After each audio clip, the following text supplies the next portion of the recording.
rebranded your stream. What's your preferred nomenclature right now? You guys can おは actually ようございます。新共和国パイロットで my す。 real name, but 前に飛行機と重なっておりますが、 the work down in Venezuela, that was a name switch. 今日はフライトシミュレーターの公式集会に参加していきたいと思います。Here's your opportunity to plug yourself to almost 350 viewers live on いやいや、なんか変なことになってきた。 What is it that your registered charity does?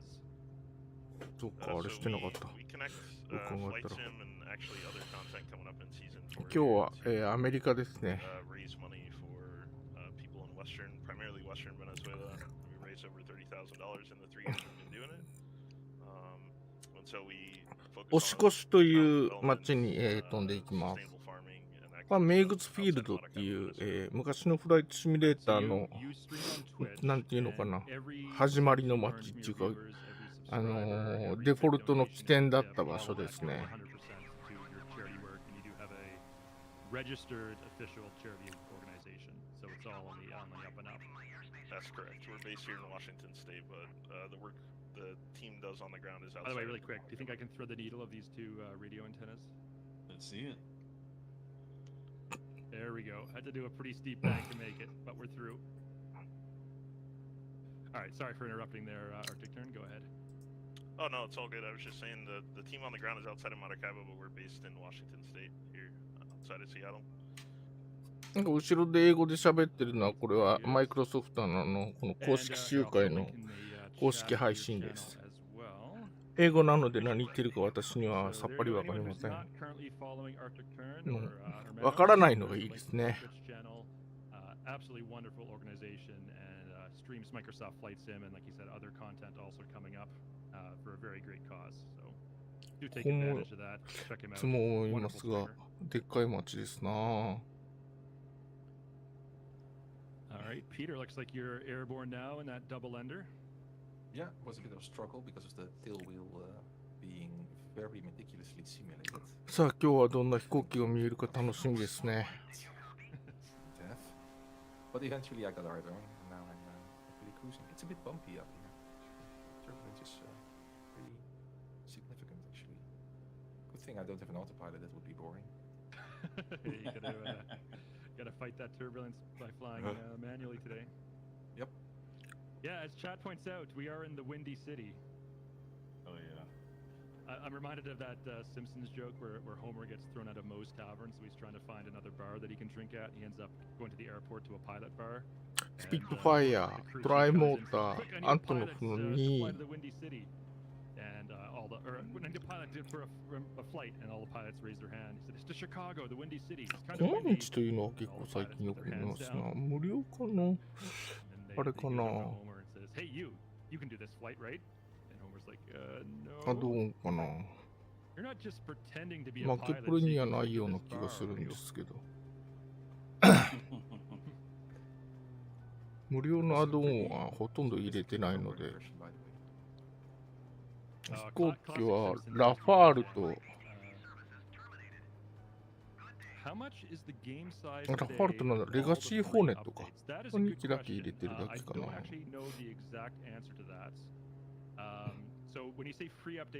使い追加されたトライモーターという飛行機です。なんかレトロな感じで。かっこいいですね。今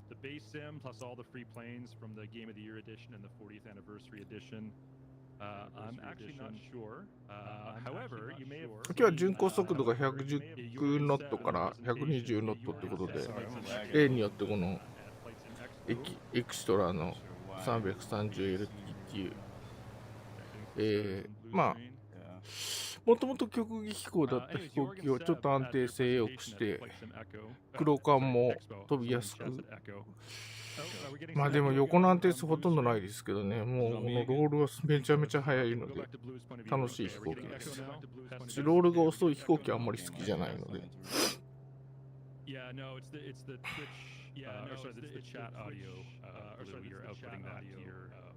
outputting that. So if you maybe just mute all your audio sources, in OBS. Got it. It's muted now. うん、かっこいいですね。 All 銀 right, 色 check, で。 check. What about now? And there went the stutters too. Great. Now we're smooth. Oh, never mind. All right, check, check, check, check. Check, check. 1, 2, 1, 次は、Everyone's saying it's factual and super tight. B350。 Still the dark art of あ、 audio 持 about ってる you 飛 guys. 行機かな。 Audio 自分が持ってない right. と By the way, 持ってない folks, 飛 are 行 you 機は just a 見えない viewer? の Have で、 you ever done any Twitch streaming yourself? で私はこの小型のなんていうのかな、民間機というか、あんまり詳しくないので、それが本当かどうかわかんないので、場合があるんですよね。これ DC3 っていう古い、旅客機ですね。まあ、名機と言われてるやつでしょうね。それも若干こうレトロな感じがあります。良いですね。And they said one of the big goals for the development team when they're making that is to shrink the size of the clients. They were looking at the future roadmap of upcoming content, and new things, everything that team wants to add to Flight Simulator, and they realized that the client would grow to be, over a gig in size within a few years. And so they had to make an architecture change, and that's one of the big goals for Flight Simulator 2024. どこの航空会社とかそういうのはないとそうですね。You said a gig, but I. Sorry, a terabyte is what I meant. Terabyte, yeah, I reckon. 垂直尾翼から来たらアンテナ線が歴史をなんか時代を感じさせますね。シカゴ、お部屋空港。さっきの街がシカゴなのかな、じゃあ。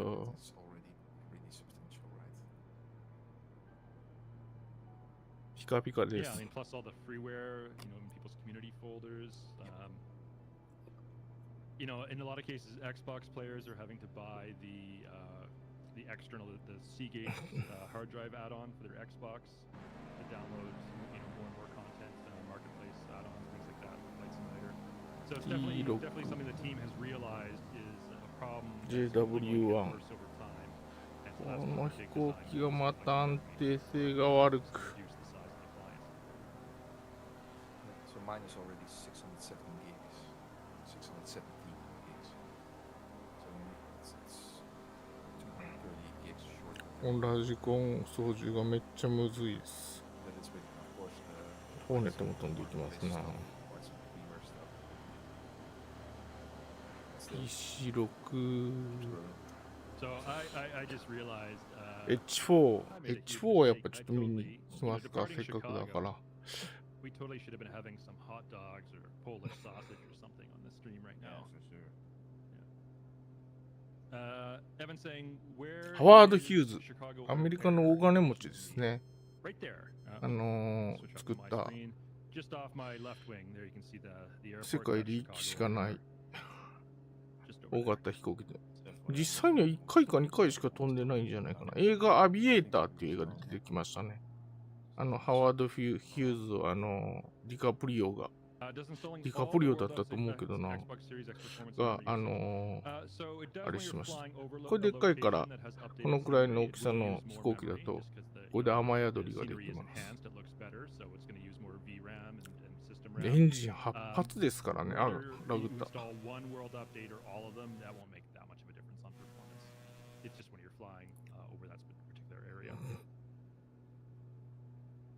Donna says, love the V-35 to fly. Yeah, I mean, it's such a classic, beautiful aircraft. Now, Peter, to your point earlier, you talked about the VTL Bonanza being called the Doctor. So yes, it does unfortunately have that nickname. まあまあ、セスナ170はスカイホークですかね。I can't stress that enough. Beechcraft designed this aircraft. It's safe to fly. It's a good design. It's mechanically sound. The reason it got that nickname is it was in the 1950s when it debuted. This is the post-war economy. 街の名前が出てるので、モントグロープっていう街だったりとかっていうのが分かるようになりましたね。ナイルズ。全く聞いたことがないので、私にはどこ飛んでるかさっぱりですが、まあ一応地名は分かります。マウントプロスペクト。They were going to buy planes and they wanted to buy the hottest, sexiest, sleekest plane on the market, which at that time was the Beechcraft VTL Bonanza. So they would train on something like a Cessna 150 or a Piper Cub, something relatively low power, something very forgiving, very C6 っ easy て to デフォルト fly. 機かな。 They'd get their PPL, 買った覚えは learn な those いけど。 planes, and then they'd go out and buy the VTL Bonanza, and it was too much aircraft for them. It was too powerful. The horsepower on the engine was a lot stronger. この DA40 って飛行機はダイヤモンドエアクラフトっていうメーカーの4人乗りの飛行機です。まあ近未来的な姿の飛行機ですね。セスナとかが見るとやっぱり古臭いですけど。But almost all of them were pilot error because of inexperienced pilots, not a flaw with the plane itself at all. So unfortunately, this aircraft did get the dubious nickname of the Doctor Killer. 今日はリアルタイムライブウェザーなので、実際、シカゴはこの時間でだいたいこんな天気なんだと思います。この洗練された、でもちょっと胴体が細すぎるのがなんかちょっとなんていうのかな、やっぱ近未来的な飛行機ですね。これ6人乗りの、DA60 というのもあって、そっちの方がちょっとスピードは速いみたいですね。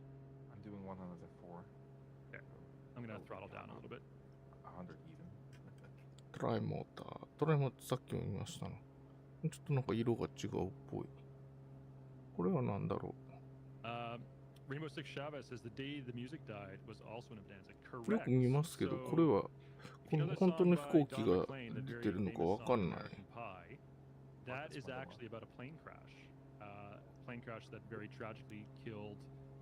もう、これまたかっこいい塗装ですね。緑色で。The Big Bopper and Richie Valens were all on board that plane. It was a VTL Bonanza. The plane was named American Pie, hence the title of the song. なんて書いてありますかね。Bye Bye Miss American Pie, the day the music died, right? And the reason the day the music died is you had three very famous rock and roll. エメラルドハーバーエア。 on board that plane. これでエメラルド色なんでかっこいいな。Yeah, that was a VTL Bonanza. Did not know that.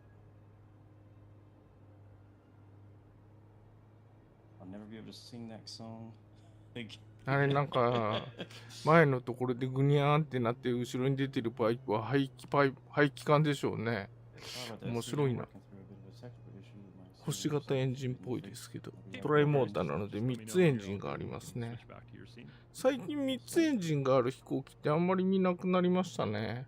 昔ある旅客機でもトライスターとか MD8 もそうだったかな。なんか時々ありましたけど。さて、キットフォックスはこの前買いましたが、買ったやつでしょうか。何種類か出てるんですよね、キットフォックスって。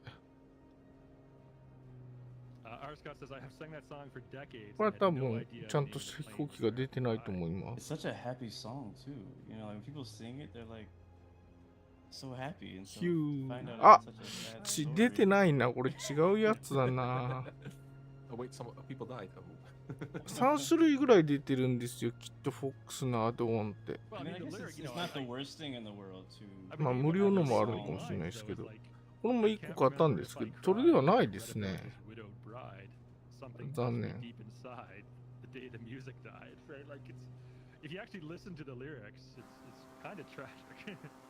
I guess it's not a bad thing that a song can live on that makes people happy, you know, because of Yeah, you know, kind of beautiful. like your legacy in a way. You know what I mean? It's like rather than just having a sad song makes everybody depressed.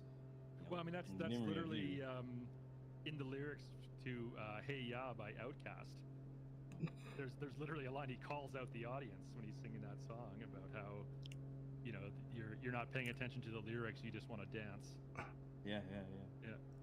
とりあえず地名がわかるけど、見ても Yeah, I 出て mean, こ as な far い。 as Oshkosh, man, これがなかなかうまいこと出てこない時も多い to な。 go to Oshkosh, be at Oshkosh, experience Oshkosh, got the chance to fly in with a family member, and it was an experience. D17、これはよく知らないけど、服用機なんですね。 It was 赤くてかっこいいですね、こ and れ。 I always tell people it's one of those bucket list things. No matter where you are in the world, I know it may be far, people in Europe and Australia, New Zealand, whatnot. But if you have the means to, of all the aviation events that happen in the world, this is like the one you have to go to at least one time. And a lot of people that I met while I was there, and I know the same with CD, was a lot of people that I met there have been going there every single year for like 20 plus years. Like it's like a yearly thing. It's crazy. V22 オスプレイが飛んでますな。It's okay. I'm sure I could go another point in the future, but it was good. So there, I've got a photo on my screen right now. That's myself, Blue, and Jane at Oshkosh last summer. We all met up. And on the left, ダイエット国の守護神スピットファイヤー。かっこいい飛行機ですよ。あ、スピットファイヤー2機いる。You couldn't recognize me. Obviously, that's me on the left, Blue in the middle, and Jane on the right. This could literally be taken in any field. CD has come up with something better than this. 2機いるけど、なんか変なこと出ちゃった。It's so much like it's so much to debrief about Oshkosh. Every year it's the same event but different. 一部なんか反戦団体から人気の悪いオスプレイでございますな。この飛行機、なんかこの飛行機、今朝見たらアップデートが来てたんですけど、アップデートかけてる暇がありませんでした。プロペラが止まって見えます。前からだったかな、プロペラ回ってたように見えたけどな。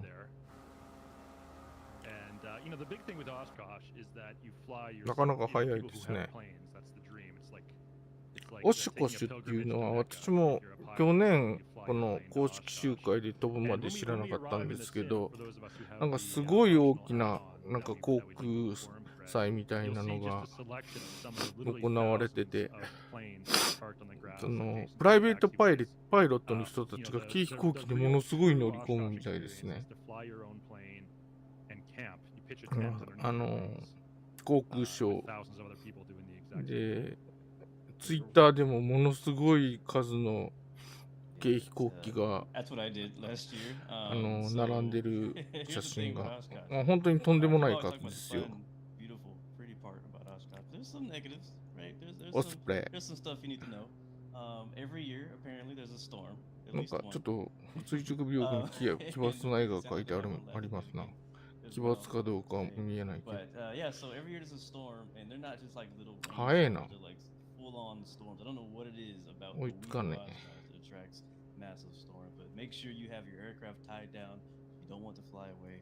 Last year was my very first time ever camping. Period. I've never been camping, never been in a tent. You should have saw me trying to build a tent. It was the people were just watching me and laughing. It was hilarious.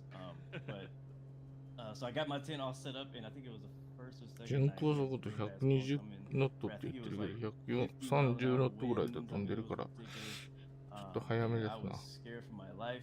It was lightning everywhere. My tent flooded. I actually ended up retreating. I bailed from my tent and went to like one of the shower areas. 追いつかないかな。追いついてきた。That's one of the pieces of it, right? 何の絵が描いてあるんでしょう。That's one of the things I'll never forget about it. And after that, I was like, why am I here? Like, why would I do this again? この飛行機いつも近寄ると思うんですけど、でっかいローターっていうか翼にぶつかりそうで、あんまり近づくと怖いっす。飛行機の幅の外まで出てますからね。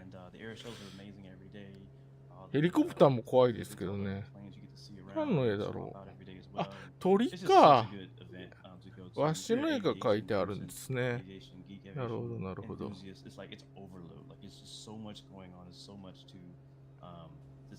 ユーカス52、スーパーホーネット、アントノフの2っていうのも、服用機じゃなかったかな。あれもなかなか美しい飛行機ですよ。Last summer, so that's why Jane and I were there, and Jorg was there, and a lot of the other behind-the-scenes team members who a lot of you haven't seen before.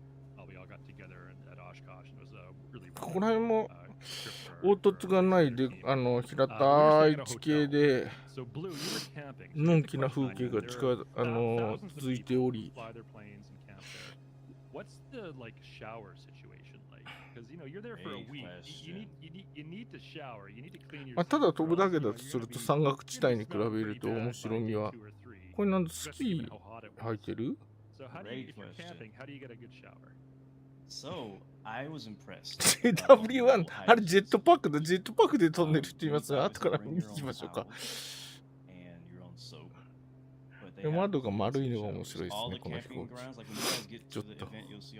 ジェットパックで飛んでる人いますよ。人に翼をつけた、なんか人類の夢ですよ。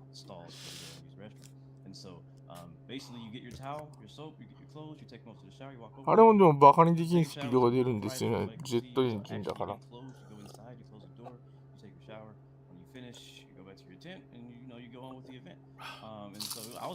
この飛行機より速いと思います、最高速度は。全然。でも燃料すぐ切れちゃうんですけど、燃料が切れないモードで遊んでるんですかね。あ、しまった。今日ぶつかったら死んじゃうモードのままだ。だからちょっとしばらくぶつからないようにしないといけませんな。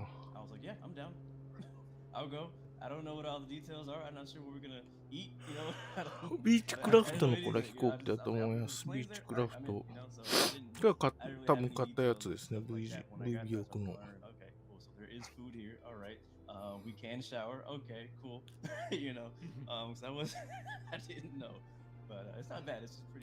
G21。G21 って見える飛行機かな。この飛行機自分も持ってないと見えないんですよね、相手の飛行機。だからデフォルト機は必ず見えるんですけど、あ、これデフォルトのやつだな。グラマンの飛行艇です。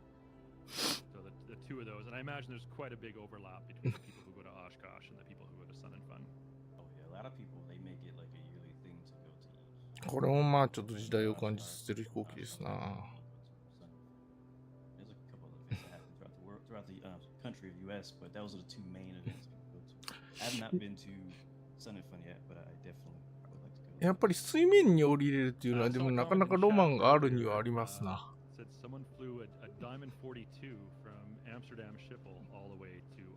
楽しんでますな、あの人。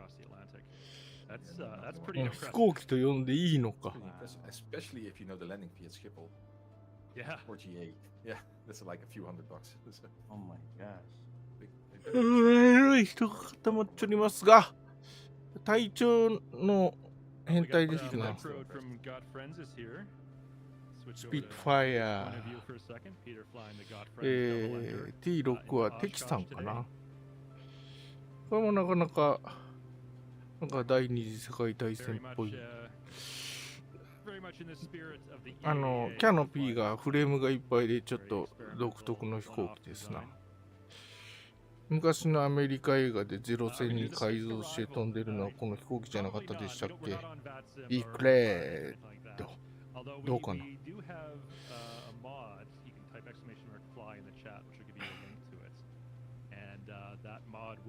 あそこにジェットの練習機が下がっていきます。で、近づきすぎてコールサインが見えなくなっちゃいましたが、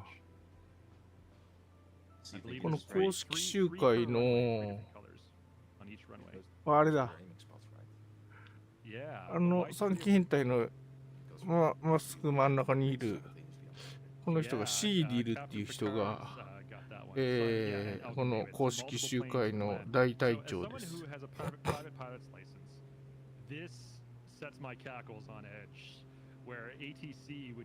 おはようございます、隊長。今日もよろしくお願いします。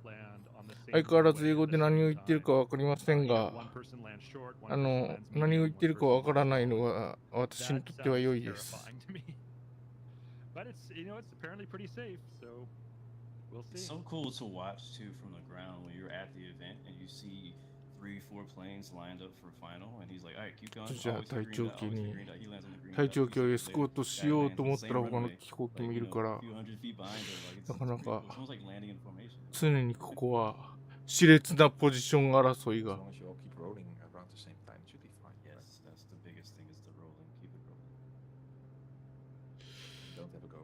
おはようございます、隊長。VGB 翼のかっこいい飛行機に乗ってますね。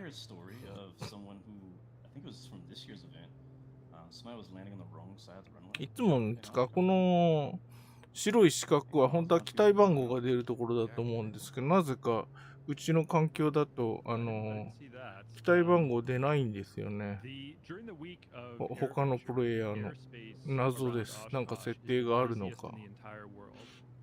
台風が飛んできましたね。時速120ノットで台風で飛ぶのはまあ若干苦しいでしょう。隊長、今日もよろしくお願いします。これでっかい飛行機だけど CONI ってなんだろうな。これなんか全然違う飛行機が多分見えてると思います。あ、フーガってこれ買ったけど見たことがない飛行機ですね。ジェット機ですよ。ちょっとこれ買ったから一遍見てみたい。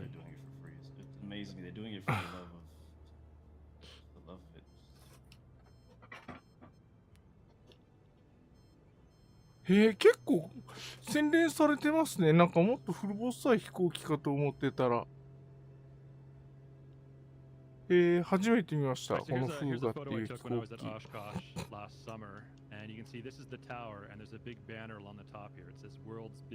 機。しまったな、今ちょっと下手こきましたね。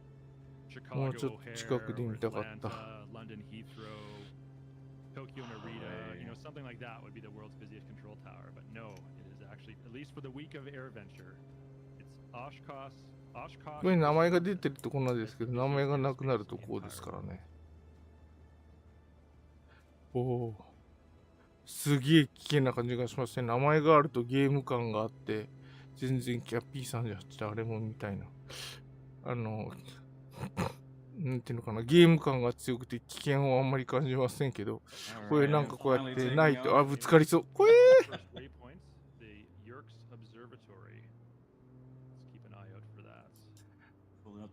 名前がないとなんか、なんていうのかな、リアルすぎてこんだけ密集してる、飛んでると怖いっすね。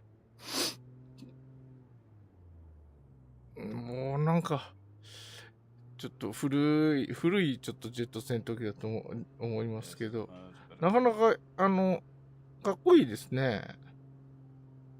Oh, you're just taking off from MiGs now. Yep, just taking off from MiGs. Yeah, you'll have to go fly with rental power to try to catch up. いいね。Thankfully, we do have a shorter than normal flight plan today, so you should have no problem catching up within the hour and 20 minutes we have left if you fly at full throttle. 買って、私が飛行機買うのは乗るためじゃなくてほとんど見るためなので、ほとんど F15 イーグルか、まあ、公式集会の時はこの飛行機しか乗らないので、まあ、たまにスピットファイヤーとか、ムスタングとかも乗ることがあるけど、こ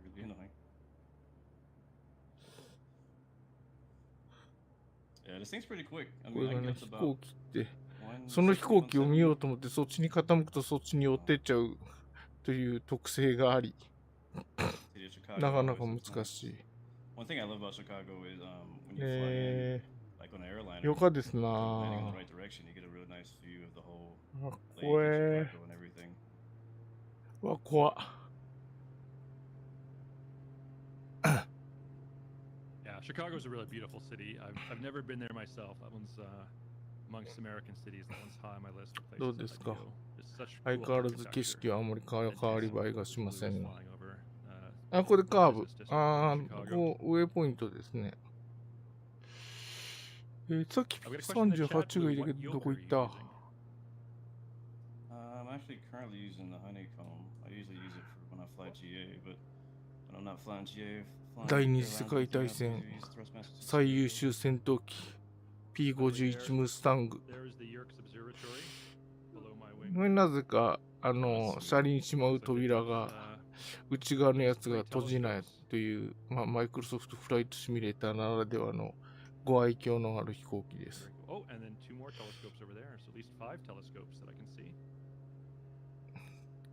マスター。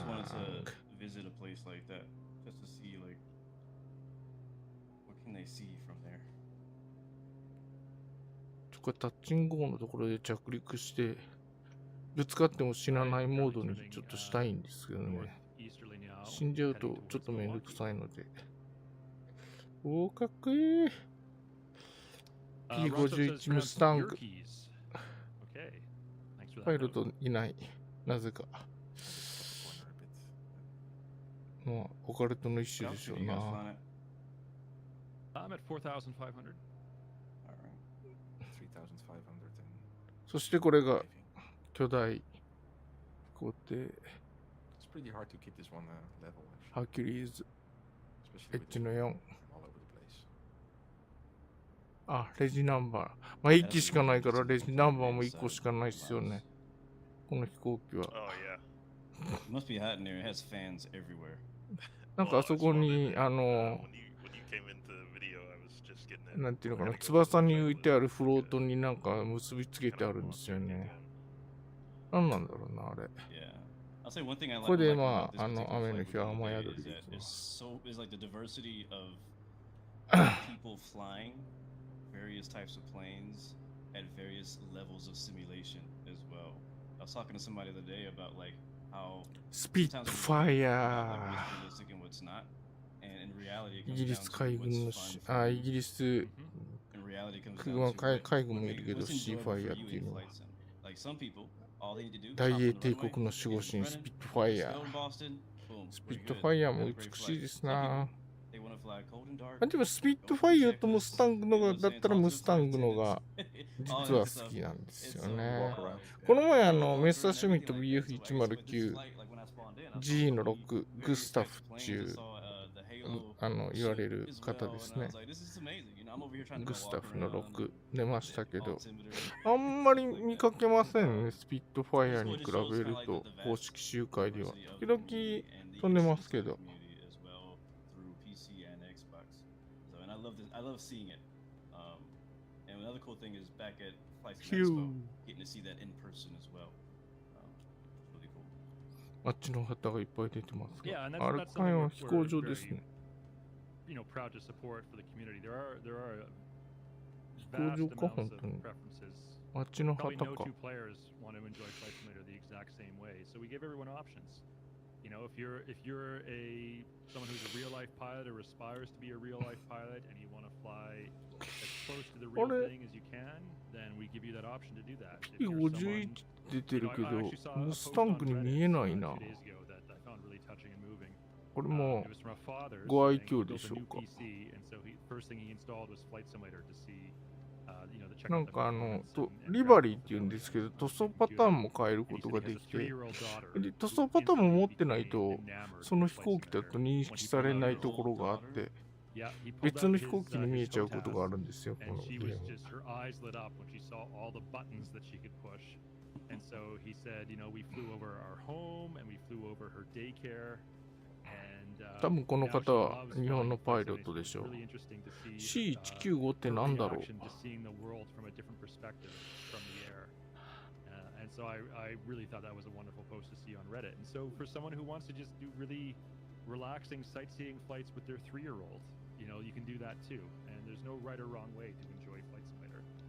However you want to play, that's up to you how you do that. And we're thrilled to give you those options. Stop having fun. Yeah. Joshua says, I know lots of people fly over their home first. なんとなくその本物が見えてるっぽいですね。C195 という飛行機です。あ、これもかっこいい飛行機ですね。かっこいいっていうか、ちょっと古臭いかな。でも、古臭いって言ったら失礼やな。レトロですかな。I was one of them. Yep, me too. That's exactly what I did. I was one of them. I was like, all right, let's see. I was like the big thing, like back before release. I don't know if you guys. すげえことになってんな、これ。大きな飛行機が。これ。 was, but for whatever reason, everybody was just like, all right, the whole world's up. I want to go see my house. フォーレンとこのスピードに合わせようと思ってものすごい上向いて飛んでますね。あれ大変でしょう。あ、これでも抜いてっちゃうんだな。スーパーホーネット。また隊長の近くに戻ってきた。Give her a follow, and I also saw Joey Bolo is here. Let's give Joey a shout out as well. There you go. 車輪出してる Two 人 absolutely いる great けど、 Twitch streamers, a lot of them doing flight sim 違 content. う飛行機が見えてるのか、タッチングがあるのか、どっちだ。 Click their links, give their channels a follow. Now, Arctic Turn, I'm going to turn this one over to you. 本当は信号、空港はなさそうだから、車輪が出てるな。もしかして、正しい飛行機が見えてないのかも。あ、E300、これと同じ飛行機ですよ、E300。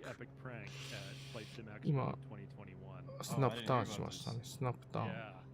So Arctic Turn, maybe I'll let you tell this story since you were sort of the ringleader. あ、これ、あれも一緒だ。リバリーも一緒だ。I don't know if we got a shout out for him, but That was Sky Command. I saw him come through. So he hates pineapple on pizza, and so the whole scheme was trying to get pineapple on his pizza. かっこいい。 To the point that I convinced him to let me up into his room. I found out his room number, and we were gonna send him some pineapple pizza. Right. So just if I can interject 1 second, the whole week that we're at Flight Sim Expo, Sky Command would not tell anyone what room he was staying in at the hotel. I had to seduce him.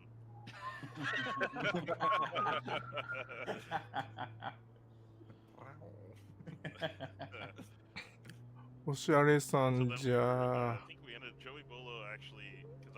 この飛行機はなんか飛ばしてて楽しいですよ。ちょっともうちょっとスピードが出たらいいですけどね。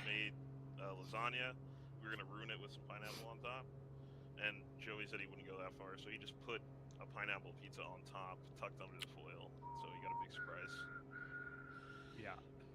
So you know, we had one of those foil takeout trays with a baked lasagna, and we put like an actual I think Arctic Turn, you bought the pizza, right? Or was it Joey? I think Joey did in the end. Yeah. So Joey bought the pineapple pizza and then put it on top of the lasagna underneath the foil. So Sky Command got home. He drove to Los Angeles where he lives from San Diego. これはアクロバティックな技あんまりやり方がわからないのでやんないですけど、空中戦で使う飛び方しかわからない。We were all on a Discord chat together, and he sent us a very angry, expletive-laden message that I can't repeat live on this stream. Wait, so you're telling me that this pineapple pizza made it all the way back to his home? Yeah, that's and right. He found out? That's amazing. That's a good prank right there. Yeah, so that was me, Factual, Arctic Turn, and Joey Bolo. Mostly Joey, but the four of us together worked to make sure that happened, to prank Sky Command at Flight Sim Expo 2021. But it is a happy end, I read.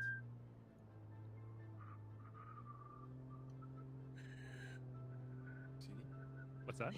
TBM9 でも見に行きますか？これもデフォルトの飛行機だと思います。人気機種なのか、時々乗ってる人がいますね。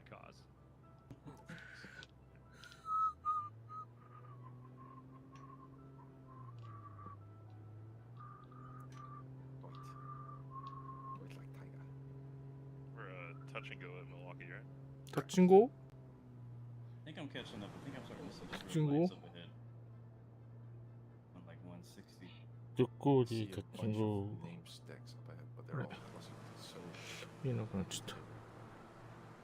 コマンチっていうのが最近よく、なんか、多分ヘリコプターじゃないかなと思うんだけどな、コマンチって。無料のいい飛行機が出たんですかね。よく乗ってる人が見えますね、コマンチ。スピード足りるかどうかわからないけど、足りないけど、ちょっとあれしますか。Blue, you were there. Factual was there. Arctic Turn, were you there this year? Yeah, I was there too. Yeah. So, was there any vengeance? 宙返りもどき、スピードが足りませんでした。それ最後、上で固まりましたけど、全然。Like network stuff, so no vengeance. He was too busy. I think I saw him for maybe 15 minutes the whole time. Yeah, I saw him in passing a bunch of times. He was. I'll give a big shout out to Sky Command. まあ公式集会はいろんな飛行機が本当に見れるので、超楽しいですよ。まあ、DC3 また無茶なお客さんが乗ってるのになかなか無茶な飛び方をされますな。これは何でしょう。100の3。ちょっとおしゃれさんすぎて読めねえ。書体が。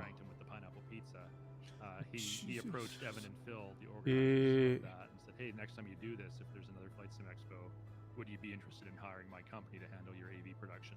And they did. And Area. yeah, he was in charge of all of that for エリア。 last month's Flight Sim Expo 2023. うん。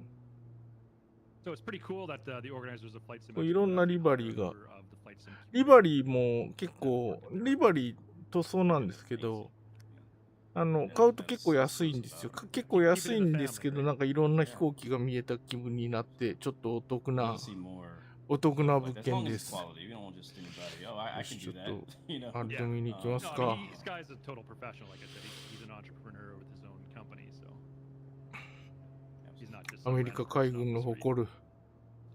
あ、ブルーエンジェルスじゃありませんか。これ初めて見たな。F10、ホーネットのブルーエンジェルスから。あまりピカピカしてないな、もっと。なんか、ツヤありピカピカの塗装かと思ったら、意外とツヤが抑えてあって、ちょっと残念な感じですな。もっとツヤありピカピカのホーネットが見たかった。せっかくブルーエンジェルスだな。でもブルーエンジェルスのホーネット。あれレガホじゃないよね。レガホは見たことあるんですよ。ブルーエンジェルスじゃーい。海軍のアクロバットチームの US Navy ブルーエンジェルス。おー。このバリアブルキャンバーって言って、羽の前と後ろと両方とも折れ曲がるようになってますけど、一番大きく折れ曲がってますね。いいじゃないですか。ブルーエンジェルス。かっこえー。Don't encourage her. She's not on. She's not a guest on the channel. She's just in chat today. Yeah, but I kind of miss it, to be honest. I mean, it's been a while, right? You're overdue for your daily dad joke. Peter, why? すげえかっこええ。You know, right now as we speak, she's consulting her spreadsheet. Frantically Googling, yeah. I guarantee, I can picture facts. いいもん見たなぁ。 Control F in her spreadsheet, searching for an 隊長は appropriate 銀 dad 色 joke の to type 飛 in 行 the 機、 chat それは right それで now. なかなか美しいもんですな。 All because of Peter. PM24。 See, she's using the lol emote in the chat because she knows I'm right. この手の、基本的に、これも多分、本物じゃないですよ。これも別の飛行機が見えてると思います。あれなんだろう。You guys landing in Milwaukee yet? Yeah, I've got Milwaukee in sights. Gonna line my. これも本物、この機種名も書いてないから何かわかんないですね。C310。For those of you who don't know, is named after Billy Mitchell, who was a famous C military ってことはセスナかや。 in kind of the 1920s and 1930s. アメリカ合衆国。でっかいの海じゃなくて湖だと思います。五大湖の一つじゃないかな。何個かわかんないけど。こういう街並みの、なんていうのかな。道路の作り方も、国によって、国や地域によっていろいろ複雑。うわ、なんかでかい穴がある。なんかここも鉱山でしょうね。すっげえ。こういうとこ好き。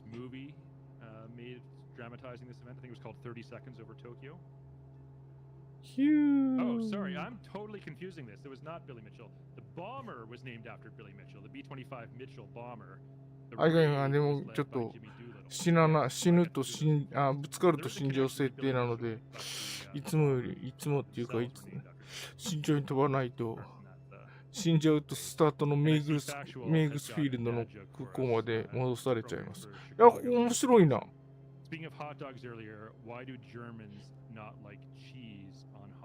石切り場なのかな、鉱山なのかな。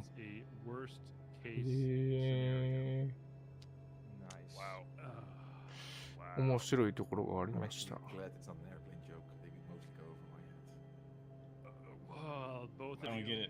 Both of you went over my head.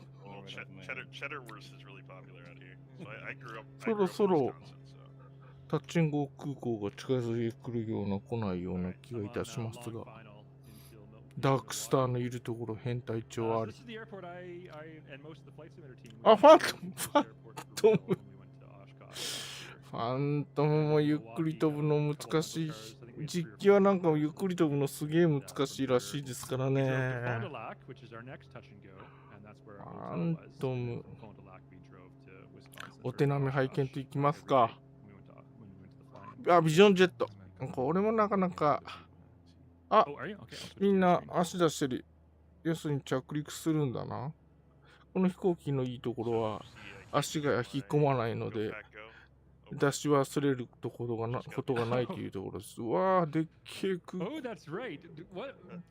高速道路。この飛行機フラップがないのでスピードを落とすのがすげえ大変です。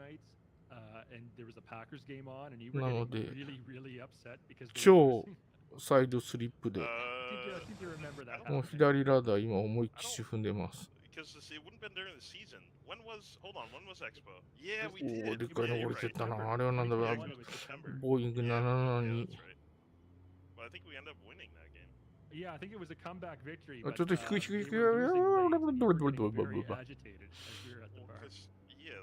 このエカストリに書いてある四角い箱が右から風が吹いてきます。これが着陸のターゲットですね。おお。でもこのゲーム他の飛行機とぶつかろうが何しようが他の飛行機は見えるだけの霊的な存在なので。ちょ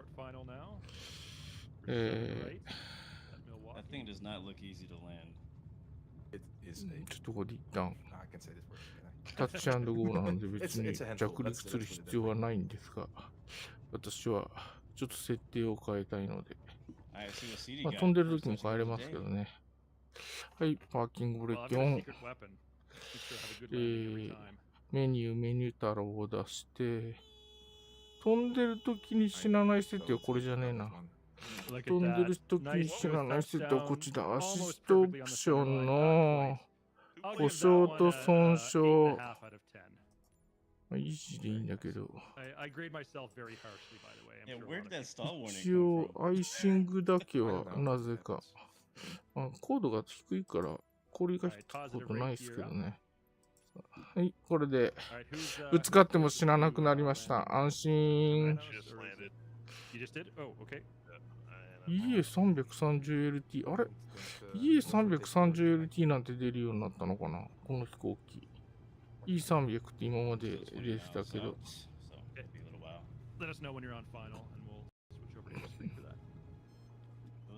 フルパワー。成功。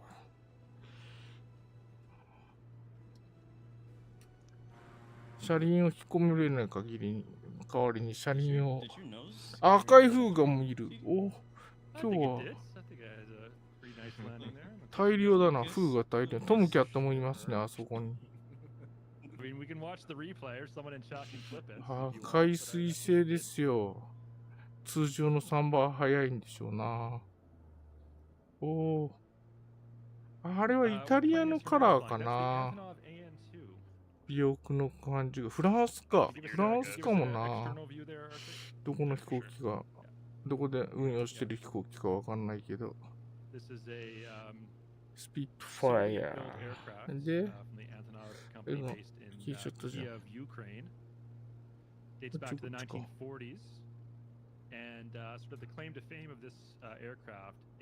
ビジョンジェット。これも人気らしくて、ビジョンジェット時々ます。PC6 ピラタスの6。これもデフォ機じゃないかね。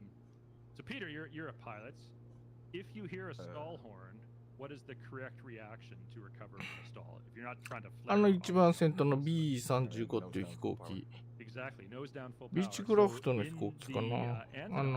シーディルっていう人が大体ちょっと。あと何人か、この公式コミュニティ、マイクロソフト、遊ぼスタジオかマイクロソフトかわかんないけど、まあ、マイクロソフトのコミュニティの公式の人がこのライブ配信してるんですけど、あと何人かいます。シーディルっていう大隊長の他にも。名前覚えてないけど。体調だけは覚えます。体調の周りに来ると飛行機がいっぱい見えるので大変楽しいです。さあ、お客さん連れてこんなでっかい B77 にでっかいので来てる人もいますよ。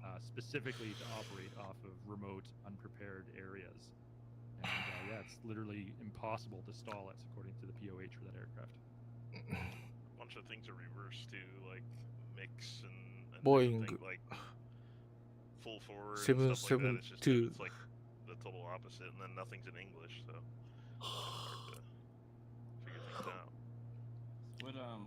ボーイング777-200777っていうとパチンコとかスロットルとかスロットルじゃないわスロットとかする人は37っていうのかな7が3つ並ぶといいんですよね。私やらないからわかんないんですけど。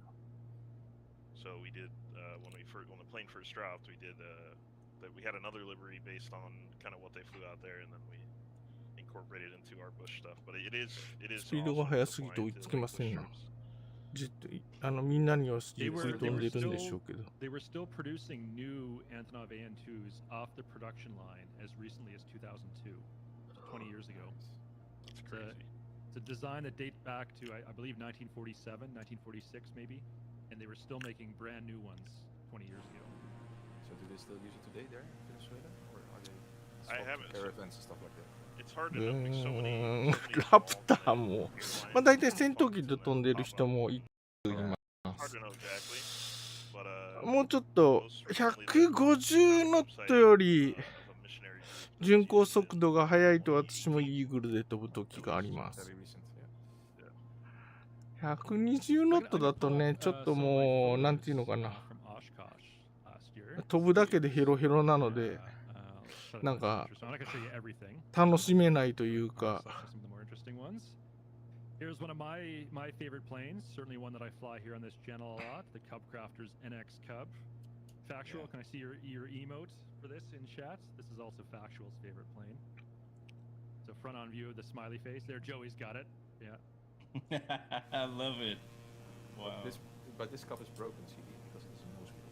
あんなにいてもこうちょっと離れるとこんなちっちゃいからこんだけしかもゲームだからライトがだいぶ誇張されてますからね。あんなにいてもあれを撮るとどこに飛行機が飛んでるのか今一つよくわからないぐらいになってしまいます。ボーイング777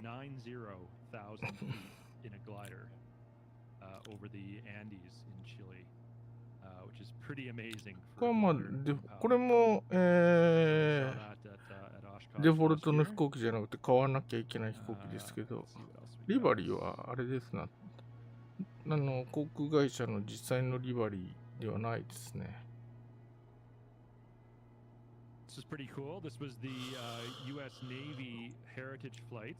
やっぱり旅客機は本物の飛行機会社のリバリー、塗装で飛んでるとなんていうのかな、嬉しさ3倍増ですね。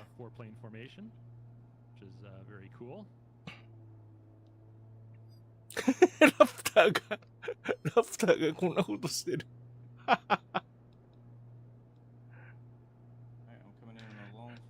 水力だけで。Here we have an extra famous aerobatic aircraft. Yeah, beautiful livery on that one. 浮かんでますね。ああ、それしかないですよね。もうものすごい上向いて。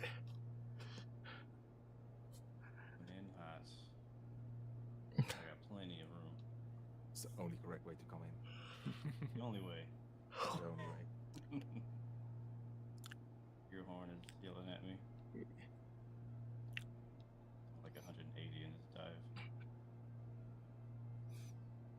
隊長機はいませんな。見ても見えないだけかもしれないけど。So, yeah, for those of you who don't know, I'm also a glider pilot, so I can tell you a little bit about gliding. At that altitude, they don't use thermals to gain lift. Instead, they use what's known as a mountain wave, which is specifically why they're in Chile. There's only a few places in the world where this would even be possible. So what you get is air goes in a wave pattern over a mountain, and トライモーター、アントの不問に RV7。あれもよくわかんないんだよね。持ってんのかな、持ってないような気がするんだよな。LGZ、CP10。CP10 っていうのもわかんないけど、なんか持ってるような、持ってないような。BDOG。もう意外と軽飛行機の区別があまりついていないので、明らかに形が違うやつで持ってるやつはわかりますが。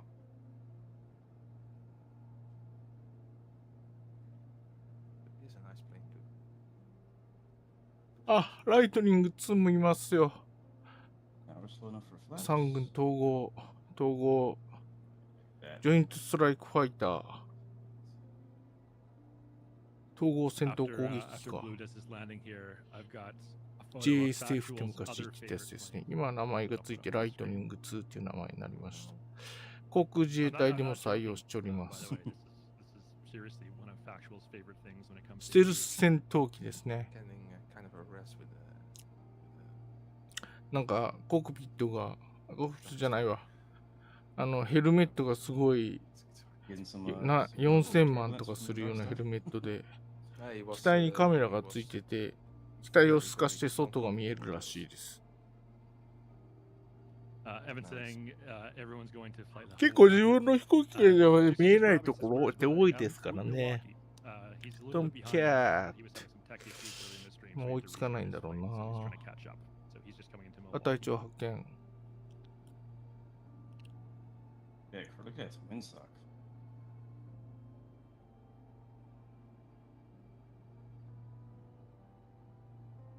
今日は一人ぐらいしか見てる、よくお見かけするパイロットの方がおらっしゃいませんね。大隊長の他に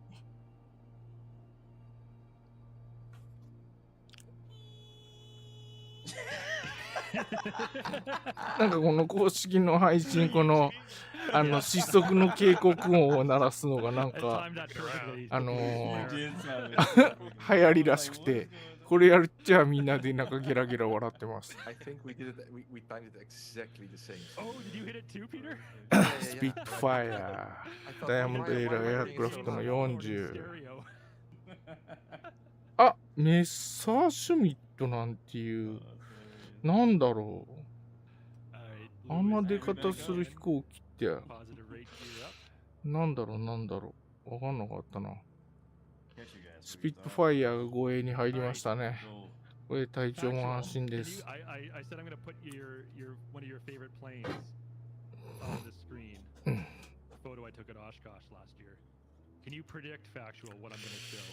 ちょっと隊長と一緒に並んで飛びますか。この配信あんまり映ったことがないですけどね。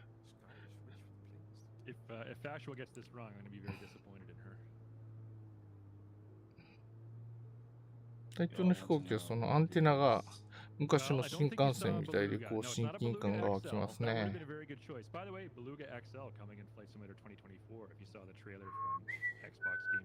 あ、これ違うか。新幹線の歌じゃないか。新幹線の歌なんて今は子供のたちは知らないんでしょうね。走る光の超特急。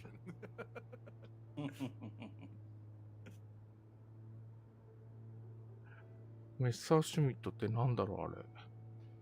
Factual. She says, is it in-flight refueling? Look at that. What do we have there? Oh wow, really? 隊長いい飛行機ですねそれ。何を配信で喋ってるかはほとんど分かっておりませんが、申し訳ないでございます。So yeah, did a demonstration flight at Oshkosh last year, and there you can see the おっしゃー、なんかちょっと BD5J 何か分かんない。ファントムは追いつかないかも。P38 はでも一度視界に捉えておきたいが消えてしまった。マイクロソフトフライトシミュレーター、確か使用上なんか近くの100機しか見えなくて、こうやって大勢で遊ぶ集会とかだと遠く離れると消えちゃうんですよね、パッて。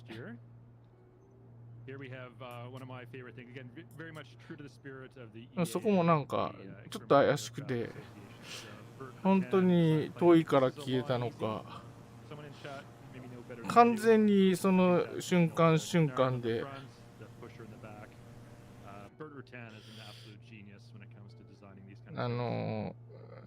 一番近いとこ100キロバシッと選んでるかというと、なんかそうでもないような気がするんですよね。後ろに B747、772 がいる。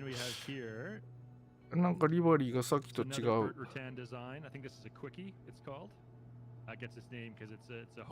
なんとか空港かもしれないですよ。車輪出してるけど。出してるのか、でも出してるように見えるときもあり、ブリティッシュエアウェイズかエールフランスかどっちかかな。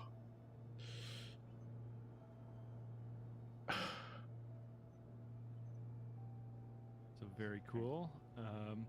Okay, here's one. I have no idea what this plane is. I just thought it looked awesome. So スピード上がり始める、こんな下向いたら。エールフランスですよ。おしゃれさんだ。あれタッチングをするのかな、車輪出してっけど。ゆっくり飛びたいから車輪出してんのかな。どっちかわかりませんが。まあ、相当無理してるのは間違いないですな。お客さんが乗ってるので、あまり無理されず、ご安全に。たーホーネッツ。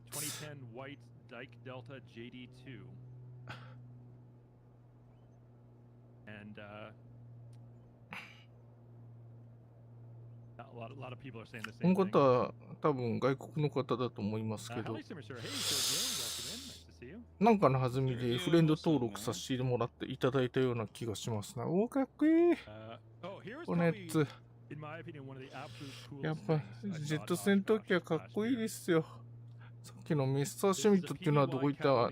お前さんは何者じゃい。ちょっと姿を見せなさい。みんなシャイじゃからな。This was really cool. I can't imagine how expensive this thing is to own and operate. Way out of my price range. But I thought that was pretty awesome. At least a lot of people want to look at your so you have that. 時々こんだけ長いこと公式集会に参加していると、よく見かける名前のパイロットの方が毎回出てる見える方がいるんですよね。ヨーロッパの人が多いのかな。これ時間帯とすると日本は午前3時なんですけど、これなんていうのかな、1900ズールのタイム時間なので、グリニッジ標準時の、18時からやってるんですよ。イギリスのグリニッジ天文台で、まあ、夏時間なしでとかそういうのなしで18時になった時っていうのでやってるので、日本はヨーロッパより未来に来てるので9時間前なんですね。で、アメリカはもっとずっと遅れてるので、そこのグリニッジ標準時からまた、61時間、アメリカは何個かタイムゾーンがあるので、あれなんです。一概には言えないんですけど、多分アメリカはまだ金曜日のお昼だと思うんですよ。なので、アメリカのパイロットは2位とかリタイアして、もう悠々自適の生活をしている人かどっちかしかいないのではないかと思います。ヨーロッパも6時だから、どうでしょう、ヨーロッパ。でもヨーロッパ今サマータイムなのかな。サマータイムがある国も結構ありますからね。このビジョンジェットっていうのもあれです。割と人気で。なんていうのかな、新しい飛行機だと思います。JU52、ユンカース52、あれも3発の飛行機だったと思います。多分第二次世界大戦の頃の飛行機だからだと思うので、だいぶ古いと思いますけどね。なかなか味のある。トライモーターっていうのとなんとなく似てますが、トライモーターっていうのがなんか、なんていうのかな、デザイン的には古臭くて、JU52 のがちょっと洗練されて、時代の違いを若干感じます。トライモーターは、翼のエンジンが吊り下げなんですよね。P38 がいる。いつか捉えてくれる。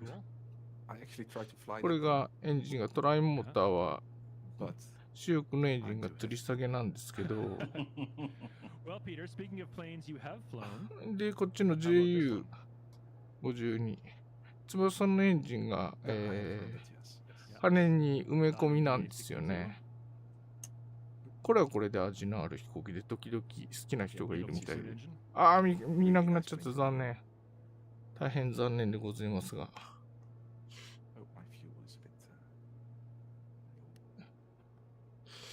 いなくなっちまいました。P38 もうちょっとゆっくりみんなに合わせて120ノットぐらいだったら飛べると思うんだけど、ビューティーいっちゃうんだよな。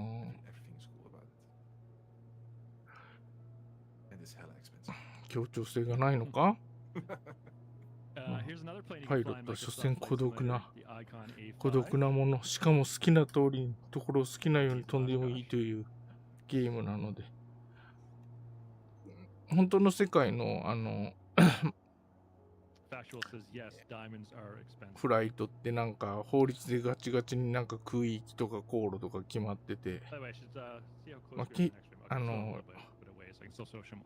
戦闘機でも結構規則がうるさくて好きな勝手飛べないらしいですからね。これ最初に見た銀色塗装のやつか？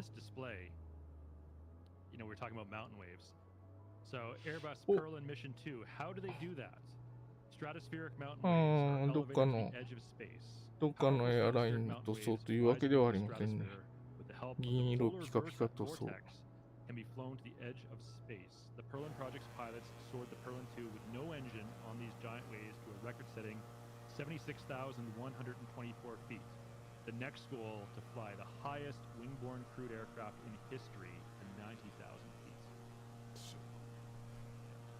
And so they're actually in Chile right now, preparing for that attempt. Is that going to be like broadcasted anywhere, or can we follow? Well, it's perlinproject.com. このセスナ182っていうのもちょっと欲しいです。昔のバージョンのマイクロソフト2000はなんていうのかな、一番最初の入門機種がセスナ182だったような気がするんですけど、マイクロソフトフライトシミュレーターは172になってると思うんです。182は別途買わないとない。最近いいのが出たらしいので、リトラクタセスナ 182RG っていうのはギアが引っ込むタイプのやつですね。リトラクタブルギア。I get the wheels are turning now that you bring that up. That might actually be a pretty cool community contest to see who can soar to the highest altitude in Microsoft Flight Sim. But then with all the weather settings you could このミステリーサークルチックなこの3つは何なんじゃろう。4つ並んでますが。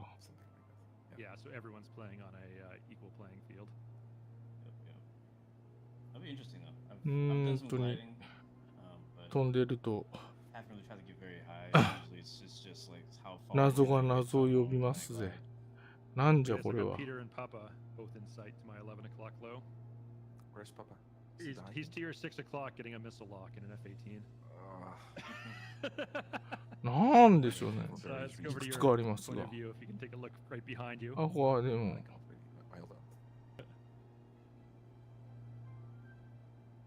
何かこういう競技用の何かなのかな。スポーツの。もうあれ半分でちょん切れているのはでも。マイクロソフトフライトシミュレーターのこのシーナリ使ってるやつが勝手にスキー生やしちゃった。でもこれ半分だな。なんだろうこれ。なんでしょうね。もう不思議なものがいっぱいありますよ。How many miles away are you guys from Fond du Lac?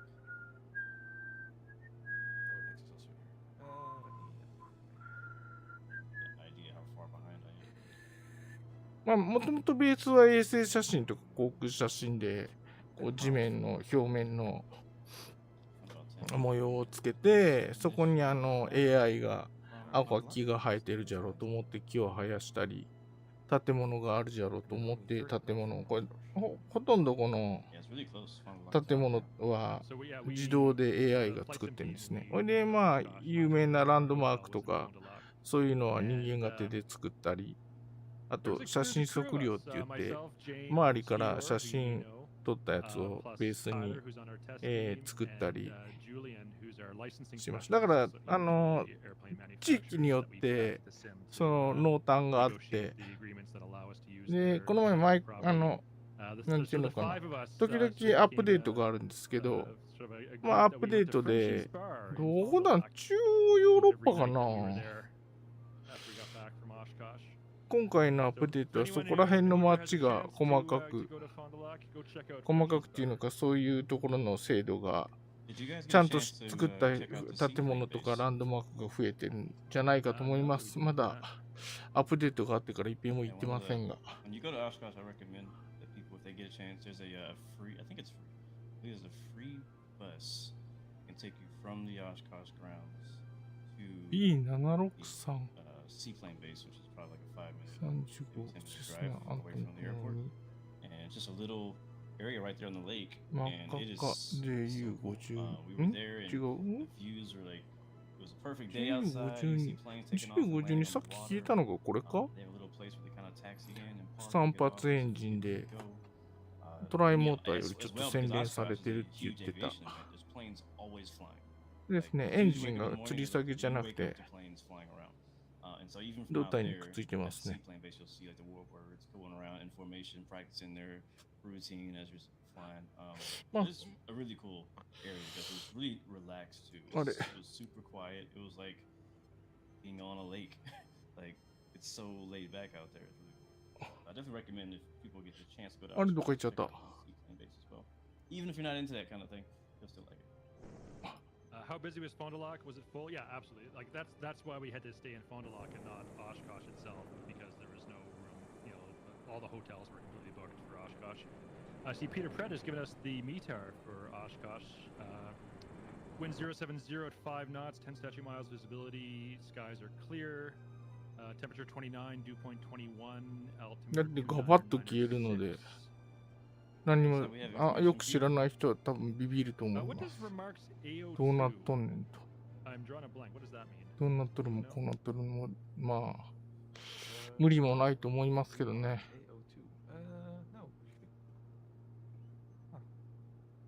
Yeah, I'm not familiar. Maybe is that like a US specific thing?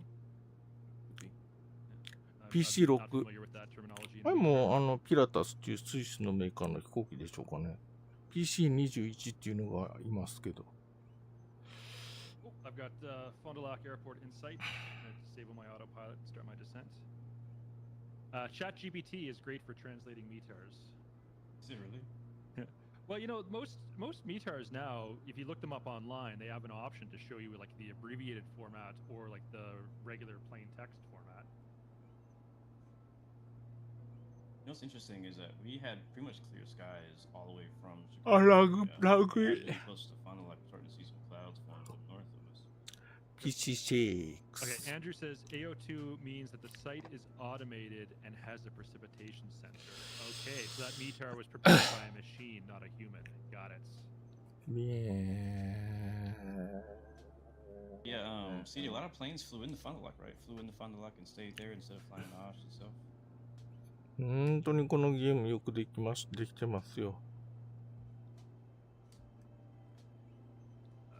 素晴らしい風景。VR ですかね。立体に見えてんですよ、私の目には。とにかくすげえ。I'm still 20 miles out. Look at all these planes lined up on final into Fond du Lac. Peter, I've got you in sight, so it looks like you are ahead of me. I'll switch to your screen.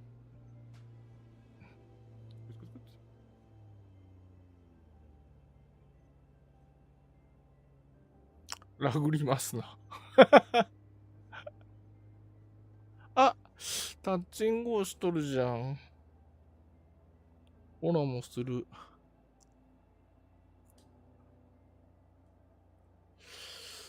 もう全然コードが、速度も、もうサイドスリップあるのみ。Brutus says, F's in the chat. I crashed into a gas station. ガスステーション、ガソリンスタートってことでしょうね。Peter doing a very tactical. あれ、飛行機危なくないか？大丈夫か？ Normal landing for me, お basically. ー。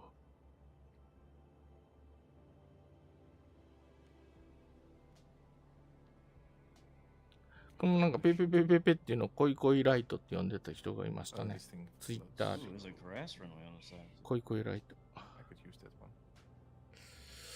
よし、順調にスピードは下がってきておりますが、 Prevent those guys.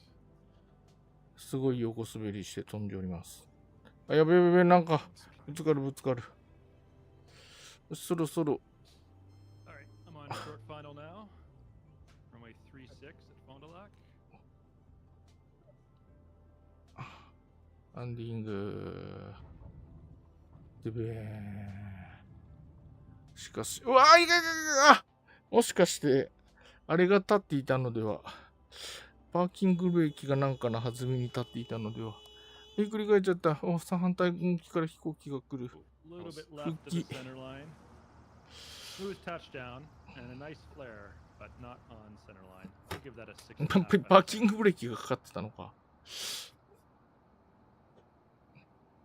Alright, full throttle.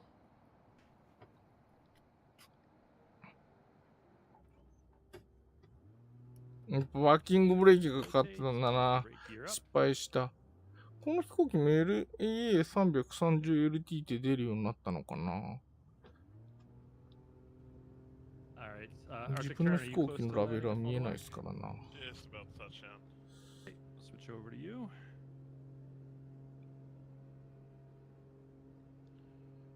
ひっくり返って今日も壊しちゃいましたよ。まあまあ、 Papa is talking some smack. 本当によくできまってます Peter, it's な。 not a bouncy castle, it's a runway. 美しい。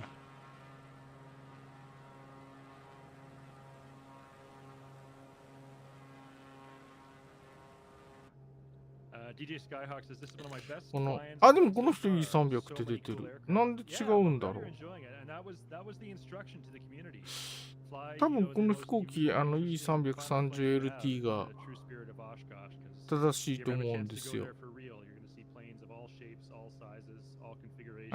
飛行機の機種名としては。 And that flight deck that Hermanos is in looks pretty. You gotta try it out, man. I 何 know. しちゃった。 I do like me some bush flying myself. I almost brought the Kid Fox today. There's just so many great options of planes to fly. You know what? I'm gonna do some matching. It's more time.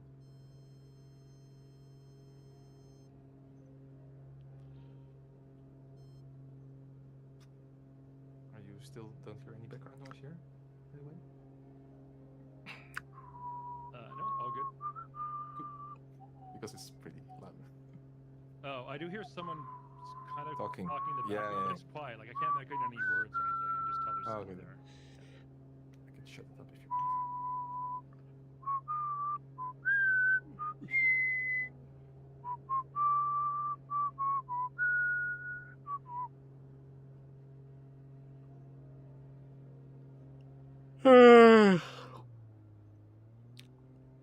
Did you see Factual's most recent joke?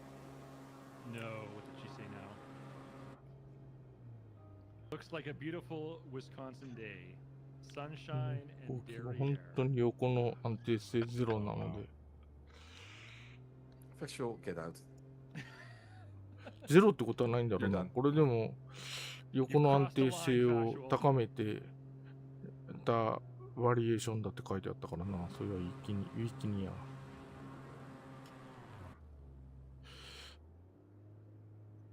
でも外部視点でのラジコン操縦は相当むずいっす。 Oh wait, Factual, I saw you're streaming Flight Simulator later これ today. でも最終目的地。お、いた。 More Flight Sim Twitch content, maybe after this stream is over. Check out FA18 スーパーホネット戦闘機。トップガンマーベリックかっこよかったっすね。最近でも、このゲームトップガンマーベリックの大佐のピート・ミッチェル大佐の塗装もあるんですけど、最近見かけませんな。一時期みんなマーベリック大佐になってましたけど。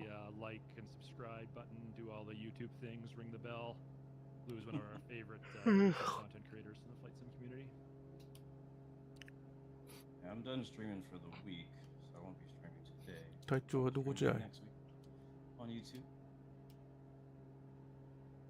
あ、このピーターっていう人もこの公式配信の人じゃないかなって、そろそろ燃料大丈夫だな。このピーターっていう人も公式配信の中隊長かも。Distracted by your Oshkosh photos. Speaking of Oshkosh, we're almost there. It's not that far from Fond du Lac.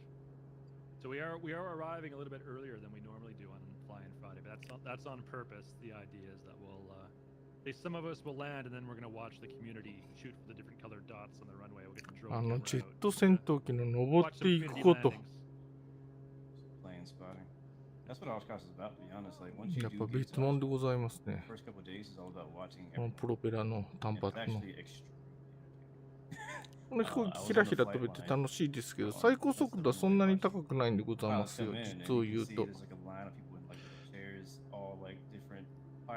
160ノットぐらい。1ノットは、1852、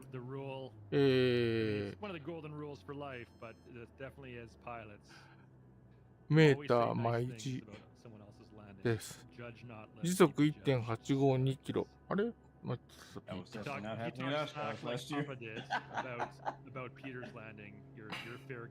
なので、高度はフィートで言われると、だいたい1桁減らして3倍ぐらいにするとメートル。で、ノットはだいたい半分にして、半分よりちょっと多いぐらいが。違う。1.8 倍ぐらい、1.8 倍に、85倍にすればいいんですけど、まあ1.85倍計算が私の場合できないので、まあ大体倍にしてそれより少ないぐらいかな、みたいな。2倍して、1割引きして2倍ぐらいか。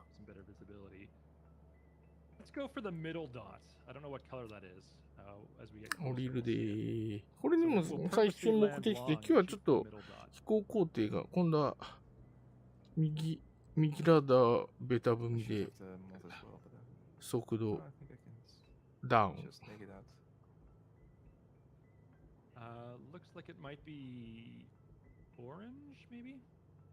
80ノット。そしてちょっと降りすぎているのでパワーを上げると。この飛行機、陸の飛行場にも着陸できるのかし。なんか、陸に降りた途端もう何もできなくなりそうな気が。まあゲームだから飛行機を移動する方法はあるんですけどね。着陸がここがゴールだけど、ちょっとこの空港でなんか行われるのかな。まあ、とにかくツイッターで見たらものすごい勢いで飛行機が並んでますし、軽飛行機が並べられてましたよ。どこに並んでるんだろう。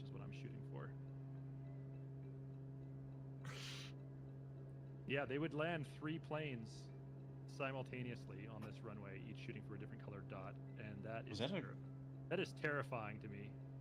何か glider? なんか AI が作った怪しげなオブジェクトが。You know, not bad though. I was mostly on target. おお、迫力じゃな、この飛行機。でっかいから、やっぱでっかい飛行機って迫力ですな。迫力なんて迫力じゃーい。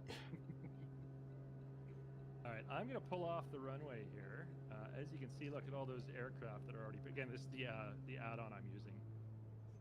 ド迫力じゃい。That was a purple dot, pink dot, and a yellow dot. なんかシナリオに込んでます。これの街の名前、ここがオシュコシュっていうとこだ。さっきの空港もそうなんだな。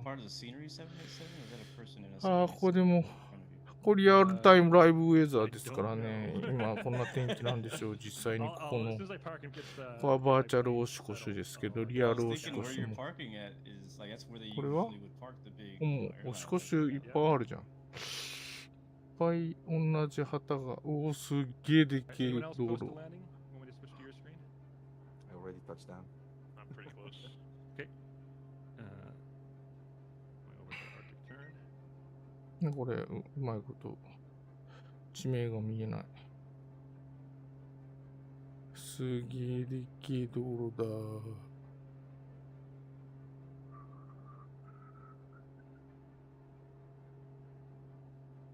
あ、俺日本ではあんまり見ないけど珍しい。信号なしで交差点を回るシステムですね。まずはここでぐるぐる回って行きたい方向でまた曲がるという。歩行者はどうすんだろうな、だけどぐるぐる車が自動車専用道路なのかな。It's the really long one on the runway that I landed on. アメリカ、オシコシュの街。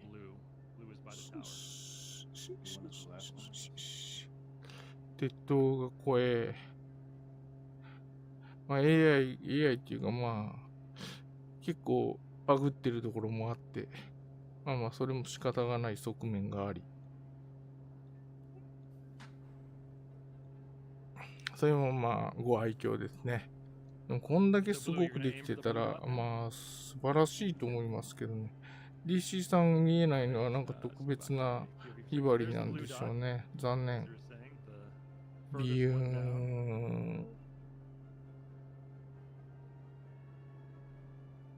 Yeah, I've installed the mods, but I don't see the blue dots or the runway. It's all. Hope my dots match your dots. 燃料。Oh well, we'll see. I'm aiming for the last dot.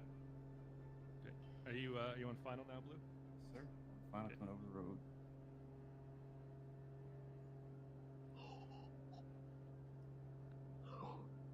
At the weather's okay, of course.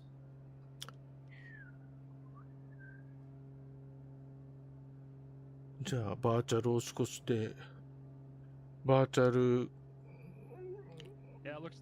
航空イベントに参加しますか。これはなんじゃい。な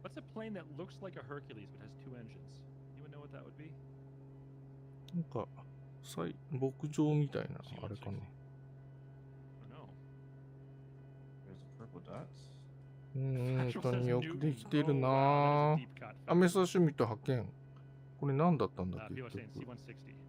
見えるのか。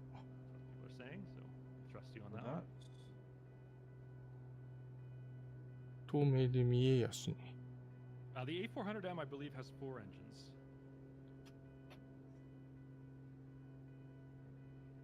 Purple dots? Where dot to go?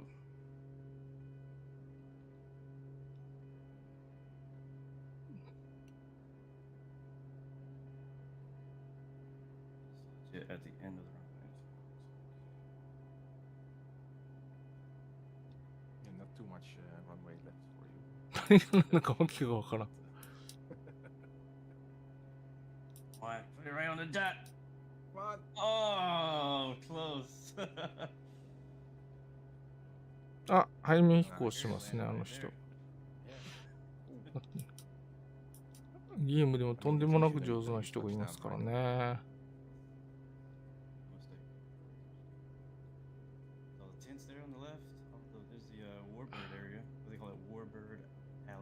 Warbird Alley? I think I've got a photo of that actually. Let's see if I can find it. One of the coolest things when you land in Oshkosh is like taxiing. 消えた。 じゃあそろそろ着陸しまっか。interesting thing about that area. こういう was 広いとこ they ろ had a に whole みんな飛行機が reenactment 止まっ thing. てんのかな。すごい。 Reenactment. 本当に昨日ツイッターで見た写 There's, 真が there's the photo of す fighters げえ now, ぎっ and ち there's り the と Corsair and a bunch of P-51軽飛行機 Mustangs. が止まってます。それでなんか、 Very cool. はい。い Let's や、 take 野 a 宿 tour するのか now な of, キャンプなのかな oh, speaking of P-51 Mustang, there's one right there. So this is the scenery mod for この飛行 Oshkosh. 機見 You え can ない see な。 all these planes parked here. These are people who just flew into Oshkosh. Most of them would be pitching a tent ちょっと高い。 and sleeping right there next to their 高い plane. けど、こんだけ長い Oshkosh 滑 has all 走 these な park ら places. 大 But 丈 yeah, 夫で this し is ょ what it う。 looks like in the real place. This is exactly what it's like. Except it's like 2 times more planes. Yeah, and then Yes. over here you can see there's even more planes. And it's cool when you park, they assign you a parking spot based on your aircraft type. So there's a place where it's like nothing but bonanzas. Yeah, and like a place where it's like nothing but Moonies. Yeah. もう、こ Oh こか yeah, ら here's 綺麗に here's 降り Fighter ました Town, な。 and this is exactly ま where あ、 it セン was ターライ here. ンには降りてませんが。 And yeah, here's all the military aircraft. 着陸。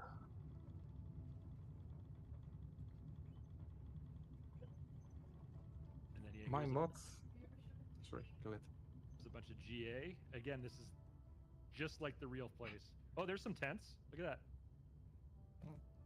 See how people put a tent next to the wings of their plane and camp there? That's Speaking again, of that's tents, there is a mod for that on Microsoft. Flight. Parallel 42 campout as factual girls in the chat there. So yeah, this to me is like the true あんまり Oshkosh 飛行機が見え experience. ない You な。 fly your own plane, you ちょっ stay と in your 回 own 線の tent 調子が悪いの next か to your ね。 plane. えらい So Blue, you got that 激しい物 experience 資の last 中に year. 降りてしま That's った。 awesome. So yeah, there's like thousands, if not tens of thousands of planes all parked at Oshkosh, and everyone sort of has a tent next to their own plane, and that's where they stay for the night. あ、 Over あん here, なの this が、 building, ああ、 this い is な the くなっ EAA ちゃった。 museum. うわ、なんかでかいのがおる。 Um, しかも、 so when we arrived, うわー they turned this grass strip over こん here に into ちは。 a parking lot. So we park here, walk into the EAA なんかえらい museum 本格的 here, な装備ですね。 and then there were shuttle buses テキサンですね。 from the museum あ、 to テキ the- サンじゃないのかおー、飛行機重なって大変なことになってる。おー、 We're doing helicopter rides around here too. As well last summer. すげえ。DC3、H4 もおる。あ、中も There's 作っ the てある、 tower, これ。 aka the world's busiest control tower. へえ。 Wonder if the mod actually has that banner that says world's busiest control tower on it. I don't mind So Blue, you've got the 完全に潰されちょる。 mine does not このちっこい、服用機も可愛いですよね。ピッツ、 world's busiest control tower. ピッツスペシャルっていう And 飛 that 行 looks 機か like な。 almost exactly ちょっと like これ、 the real いくらなんでも Yeah, ちょっ earlier. と圧迫感がありすぎますな。おー、これの中はどうなっとるん I だ think it was installed, but it somehow ちょっと doesn't, 探検、 doesn't show. Don't know why. ハーキュリーズ though. I 探 think there's 検 some の街。 dependencies, aren't there? あ、何もな Yeah, い、 there were こい like つの four 中に。 dependencies you needed to install, as well I as just didn't. あ、これトライモー I ター。 didn't do that. That makes sense then. Okay. And then this area here, this is where they have the static display, and they have a rotating display of different. これ images 7 that 月 they 30日までだったらタダで手に入ったんですけど、多分今はお金がかかると思います。 Wrongstuff says, こい regarding つ this も plane here, なんか a セール two だったの engine で買っちゃった C-130 飛行機じゃ lookalike ないか might have な。 been an Alenia C-27 なんか変な J Spark. 魚の尾びれみたいな尻尾してますね。あ、ファントムだでーん。でーん、でーん。うわーぶつからないからといってみんな、なかなかの無茶を。 These patch of grass here. おー、ファント This is ム。 actually that photo I showed earlier of me, Jane, and ファン Blue. トムはちょっとパネルラインが濃すぎていただけない。 We took that photo. Yeah, you say ちょっ that. と残念だったな、このファントムは。 Well, I'm telling you これ from は memory, it was ちゃん right と there. してみてね。これが G。これに、あ、い It's たい funny たい because た I いた。 remember literallyあれ where I was at Oshkosh. Like I could point it out on the 2 map. 機止まってますな。 In the ラ city. イトニング。 That P38 ライトニング戦闘機。F35 はライトニング2戦闘機ですね。 All right. Well, do we have anyone still flying? Do we want to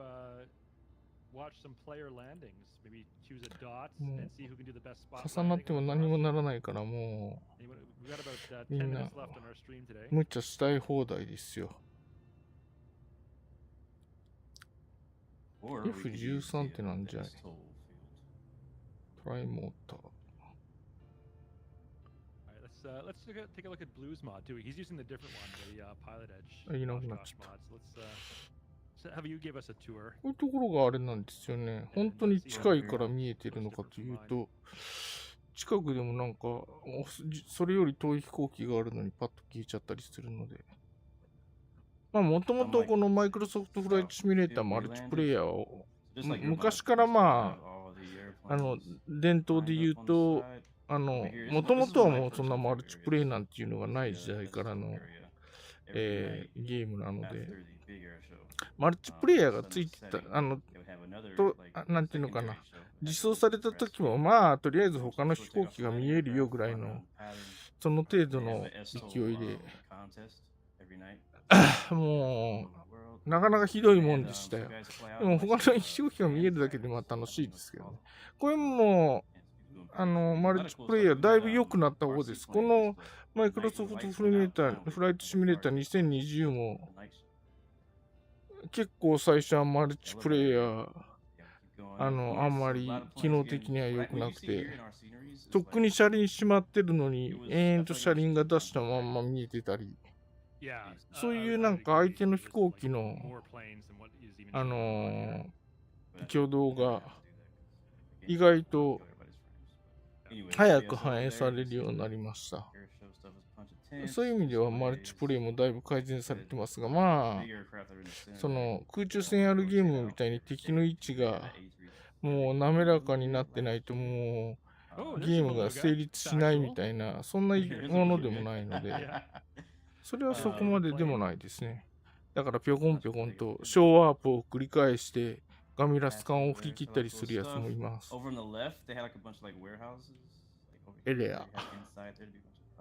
これも DC3。これはマイクロソフトのオリジナルのリバリですね。この鱗のような、鯉のぼりのような模様が、マイクロソフトの、なんだったかな、マイクロソフトフライトシミュレータークラブとかっていう、リバリーの特徴でございますね。バスは知ってますね。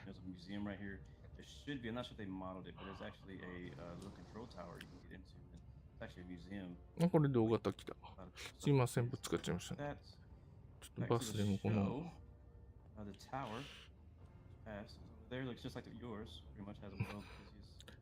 かけますか。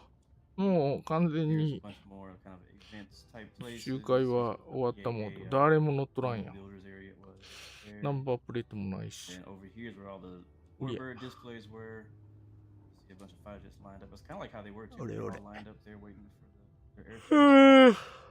しかし朝3時は眠いっすな、毎回。昨日はちょっと用事があって早く寝れなかったんですよね。これ終わったら寝ますけどね。もう今回からもう最近ちょっとなんか動画作るのがめんどくさくなって今回も配信のモードで、なんていうのかな、遊んでいるので勝手に YouTube が動画にしてくれると思います。うまっちょるうまっちょる。ラフですな、ここら辺は。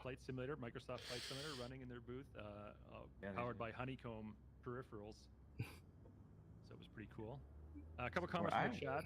Dats Jim says, CD, the T-38 you showed earlier is from Neal Air Force Base. It's a plane used for training on the SR-71. Well, that's very cool. That is cool.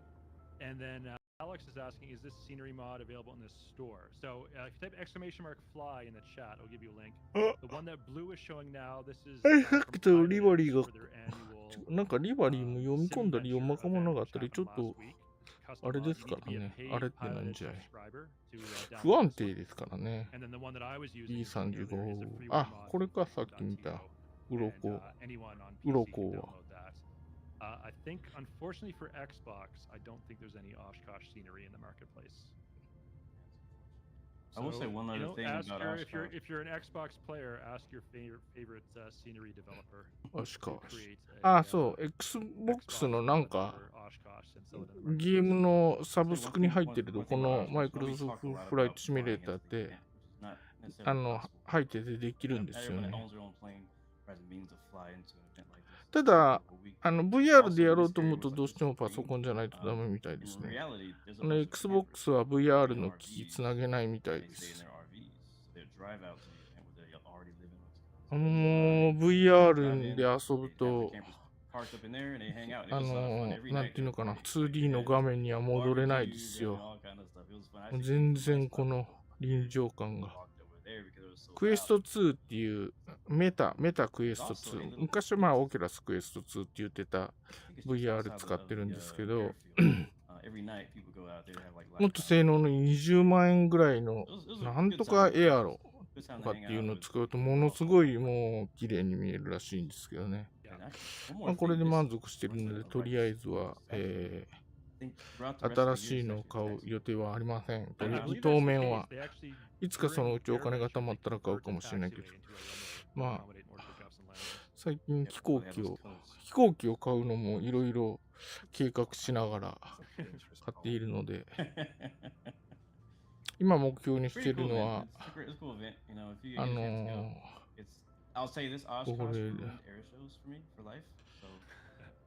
ヘリコプターに乗ってくれ、ごめん。ヘリコプターの回転翼にやられる。ヘリコプター一遍も操縦したことないですけど、ヘリコプターもかっちょいいもんですな。面白いんですよね。ホバリングできたりして。I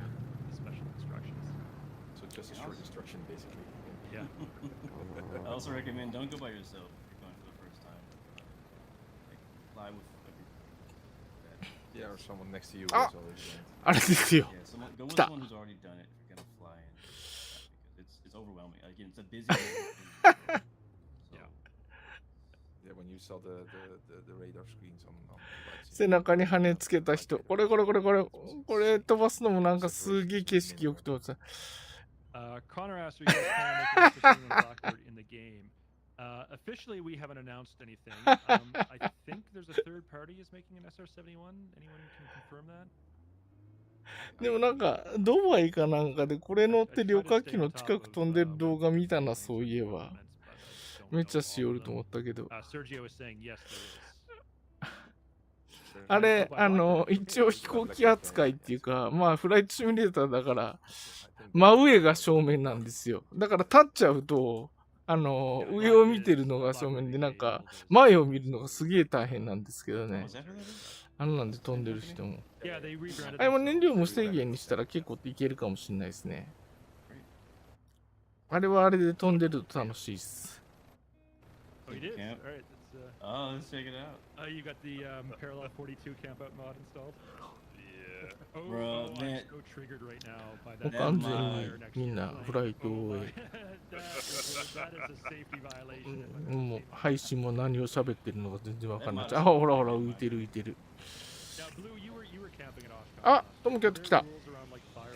トムキャットもかっこいいのが飛んでましたな。お疲れ様でした。Not aware of anything. See, there you go. Totally fine. It's fine. Come on. I can't say that I saw any bonfires while I was there.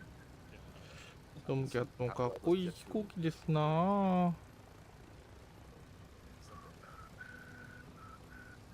Alright, well folks, we're getting to the end of our time. I hope everyone enjoyed our virtual fly-in to EAA Oshkosh today in the sim. I certainly had a great time. Very appreciative of our guests, regular co-host Peter, special guest co-host Blue, and Hermanos, aka Arctic Tern. Let's go around the circuit here, starting with Hermanos. Any final thoughts from you? Anything you want to plug? Your own channel? Here's your opportunity. Oh, just thanks so much for the invite. I really enjoyed today, and I did pilot edges last year, but I wasn't able to this year, so it's nice to be able to fly in with the group. And we're gonna be doing more stuff on YouTube for season 4 here coming in the fall. Thanks again. Very good. So I put a link once again to your Twitch channel in the chat. Everyone, please go ahead, click that link, and give Arctic Tern, aka Hermanos, a follow. Once again, if you missed the announcement earlier, he does charity fundraising for Venezuela, providing food, medical supplies, and other vital equipment. Every dollar he raises from his Twitch streams, from subscribers, from donators, Twitch bits, etc., 100% of that goes to that charity organization. So great cause and great streamer. 配信も締めに入ってますかね。 Check out his future streams. All right, Blue, over to you. Put a link to your YouTube channel in the chat there. Anything you want to say before we sign off? Oh man, I mean, there's so much going on. Just like he said, I'm just thankful to be here. I really appreciate you guys inviting me out. I always have a good time streaming with you guys and flying with you guys. So anytime you want me to come through, I'm down. But yeah, I mean, I'm not good at promoting myself. I always say that. But yeah, the link is there. Lots of going on. Just go by the channel, take a peek, and you can have a look and see what that. I do flight sim, racing sim, train sim, trucking sim. I'm just a simmer in general. So if you're into that kind of thing, then we can be friends. あ、フーガだ。 Yeah, go ahead, click that link on YouTube and do all Oh, the things that えらいシャレ短く低い Hit the な。 like and subscribe button, ring the notification bell, and check out Blue's content on YouTube. Certainly one of our. I didn't say it. He said it. I said it. I will say it on your behalf. Blue's definitely one of our favorite flight sim content creators on YouTube, so do go ahead and check him out. Peter, any closing thoughts from you before we sign off? No. Trust from up close and probably I will see that. All right. Well, on that note, we're going to sign off here, folks. Thanks so much for joining us for our virtual fly-in to EAA AirVenture Oshkosh. For those of you who've never been in real life, we cannot stress enough how much fun it is if you're an aviation fan. Do make the effort. It's one of the absolute best things you can do to check out planes and meet a bunch of pilots and other aviation enthusiasts. So if you ever have the opportunity to go to Oshkosh for real, definitely take advantage of that. And on that note, we're going to sign off here. We'll see you next week, same time, same place, for another Community Fly-In Friday. Sneak peek next week is going to be related to World Update 14, which was just released a few days ago. So Central Eastern Europe will be the theme for next week's fly-in. うん、インタルなんとかヨーロッパがきれいになったんですね。 Bye. ありがとうございました。お疲れ様でした。またお願いします。